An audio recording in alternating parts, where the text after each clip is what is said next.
சகோதரி சமிதாவிற்கு கவியரங்க சார்பில் நன்றி. அடுத்து எல்லோரும் தமிழ் கற்க வேண்டும், எல்லோரும் தமிழில் கடலை முழுக வேண்டும் என்ற ஏக்கத்துடன் கவிதை கொண்டு வருகிறார் கவிஞர் கவிஸ் அவர்களே வருக. கற்பனத்திறன் கொண்ட நீ உன் அழகிய கவியை தருக. அனைவருக்கும் வணக்கம். நான் புரட்சி கவி பாரதிதாசனின் இன்பத்தமிழ் கல்வி கவிதையை படைக்க வந்துள்ளேன். எடுத்தேன் கவி ஒன்று வரைந்திட என்னை எழுதென்று சொன்னது வான்.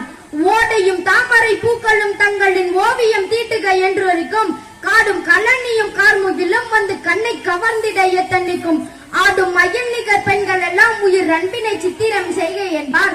சோலை குளிர் தரும் திரண்டில் வரும் பசும் தொகை மயில் வரும் மன்னம் வரும் மாலை பொழுதினில் மெட்ரிசையில் வில்லும் மாணிக்க பருதி காட்சி தரும் வீரனின் தோல்வீர் வெப்பென்று சொல்லி வரக என்னும் கோலங்கள் யாவும் மலை மலையாய் வந்து குவின என்னை இவற்றிடையே இந்நாள் இளத்தமிழ் நாட்டினில உள்ள என் தமிழ் மக்கள் துயன்றிருந்தார். அன்னதோறும் காட்சி இரக்கம் உண்டாக்கி என் ஆவியில் வந்து கலந்ததுவே இன்ப தமிழ் கல்வி யாவரும் கற்றவர் என்றுரைக்கும் நிலை எழுதிவிட்டால் துன்பங்கள் நீங்கும் சுகம் வரும் நெஞ்சில் தூய்மை உண்டாக்கிட்டும் வீரம் வரும். நன்றி.